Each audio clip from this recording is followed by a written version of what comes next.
आज मैं आपसे एक सवाल पूछना चाहता हूं। जो 57 सांसद भारतीय टैक्स पेयर के पैसे पर विदेशों में गए ऑपरेशन सिंदूर के बाद भारत की बात रखने, पाकिस्तान का पर्दाफाश करने, उन्होंने क्या हासिल किया? कितने प्रधानमंत्रियों ने उनसे मुलाकात की? कितने राष्ट्रपतियों ने उनसे मुलाकात की?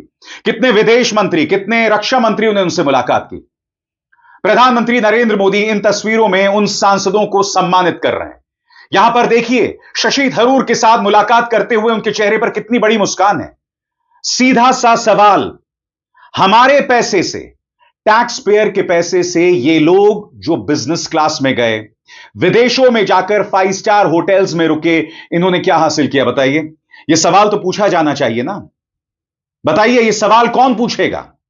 और आज मैं इस बात को लेकर नाराज क्यों हूं दोस्तों? क्योंकि यह तस्वीर मुझे लगातार साल रही है, यह मुझे डिस्टर्ब कर रही है।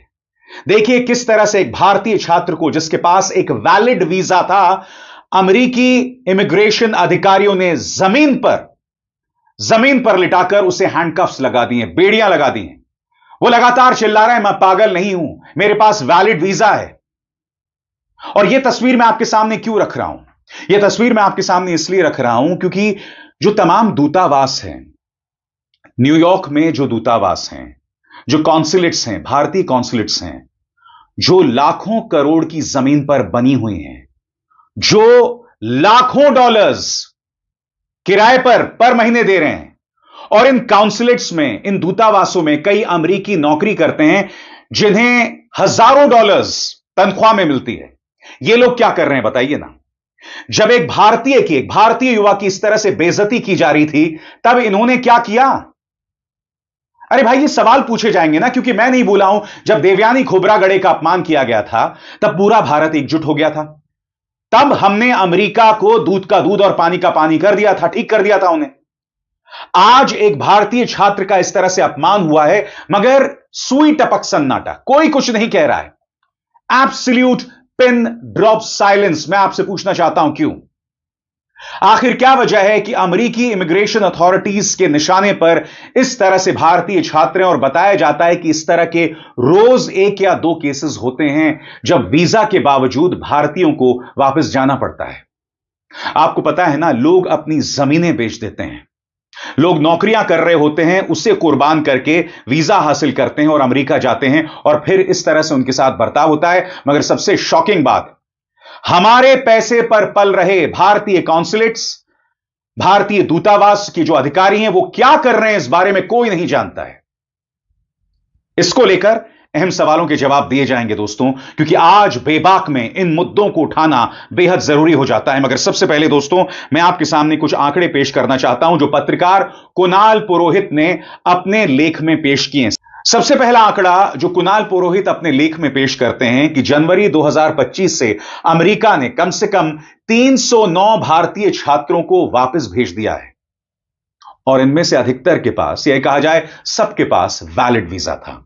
आप इस पूरी लिस्ट को देख सकते हैं। सबसे ऊपर भारत है, उसके बाद चीन का स्थान आता है, फिर साउथ कोरिया, उसके बाद Saudi Arabia, Nigeria, Nepal, Bangladesh, Colombia, Mexico, और फिर अंत में ईरान।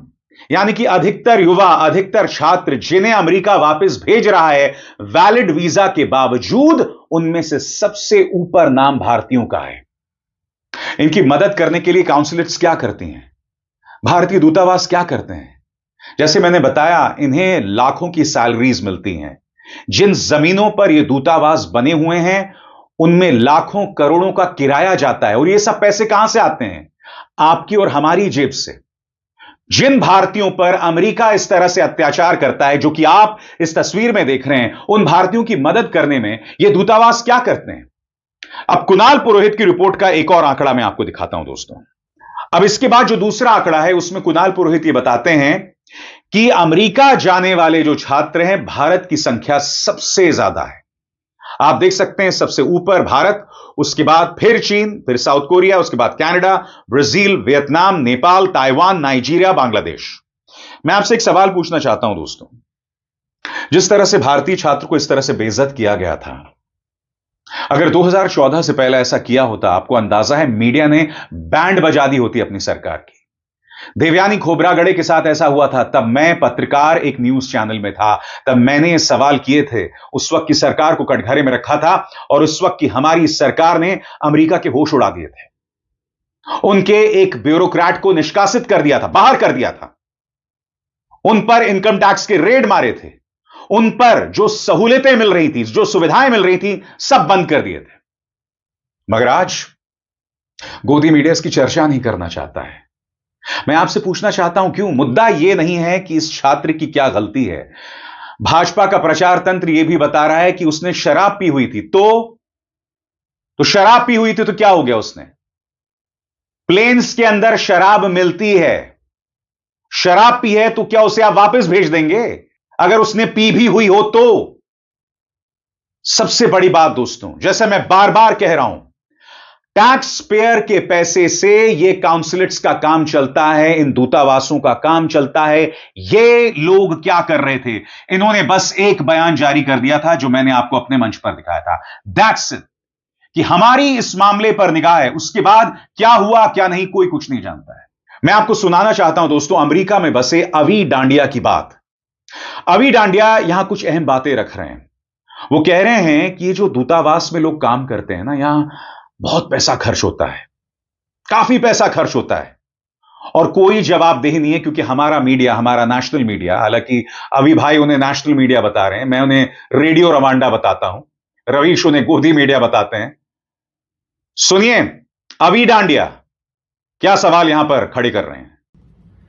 फिफ्थ लार्जेस्ट इकोनॉमी, फलाना डिमकाना, बुलेट ट्रेन, फुलेट ट्रेन, मुझे कोई लेना देना नहीं है। मुझे लेना देना है कि जब देश के बच्चे बाहर जाते हैं, क्या वो सिक्योर्ड है या नहीं है, अपने देश में है या नहीं है, वो आपको पता है कि आपका बच्चा है या नहीं है। देखो, यूएस के अंदर 7 या 8 इंडियन एम्बेसीज और काउंसलेट्स हैं। ये करती क्या है, इनका काम क्या है? कभी पूछा है आप लोगों ने? इनकी तनख्वाहें कौन देता है? ये करोड़ों रुपए के जो रेंट जाते हैं साल के इनके, वो कौन देता है? वो आप ही देते हो, जिनके बच्चे अमेरिका पढ़ने आ रहे हैं, और उनकी सिक्योरिटी नहीं है। देखो भाई, गाली गलौज करने से पहले सुन लो। मेरे दोनों बेटे यहाँ ग्रेजुएट्स हुए हैं, ठीक है, यूएस यूनिवर्सिटीज में। यहाँ मैं कई इंडियन स्टूडेंट्स को जानता हूँ। आज की तारीख में इंडियन स्टूडेंट जो इंडिया से पढ़ने आ रहे हैं यहाँ पे, वो जितने डरे हुए हैं, हेल्पलेस है, वल्नरेबल है, वो कभी नहीं थे। वो कभी भी नहीं थे, ठीक है। वो उनसे फोन करके पूछ लो, वो डरे हुए हैं, उनके साथ कभी कुछ हो सकता है। और एक बात बताइए, कोई अमेरिकन स्टूडेंट को आप इसी तरह ट्रीट करके बता दें इंडिया में, या चलिए दुनिया के किसी भी कोने में, आपको अंदाजा लग जाएगा कि सुपर पावर की एम्बेसी क्या करती है। इंडियन एम्बेसीज और काउंसलेट्स पिछले 5-7 साल में कोई काम नहीं करती है, कुछ नहीं, सिर्फ वीजा का काम है इनका, कोई प्रोटेक्शन का काम नहीं है। जो इंडियन एम्बेसी और काउंसलेट इसीलिए होते हैं कि जब इंडियन आए उधर तो उनको प्रोटेक्ट करें अगेंस्ट एनी कोई रॉन्ग डूइंग हो गई उनके साथ, कोई चीना जपटी हो गई, किसी ने लूट लिया, किसी ने बलात्कार कर लिया उनका, तो वहां पे इंडियन एम्बेसी आती है। हमारी इंडियन एम्बेसीज करती क्या है, आज तक सवाल किसी ने किया नहीं है। और मैं रिपीट कर रहा हूं, यूएस स्टूडेंट को इंडिया में अगर कोई पढ़ रहा हो, इसी तरह ट्रीट करके दिखा दीजिए आप, तो मैं मान जाऊंगा। भाई, आज की तारीख में जितनी भी एम्बेसीज और काउंसलेट्स है ना, ये जब महामानव आते हैं ना, उनके जलसे करने के लिए रखी हुई है।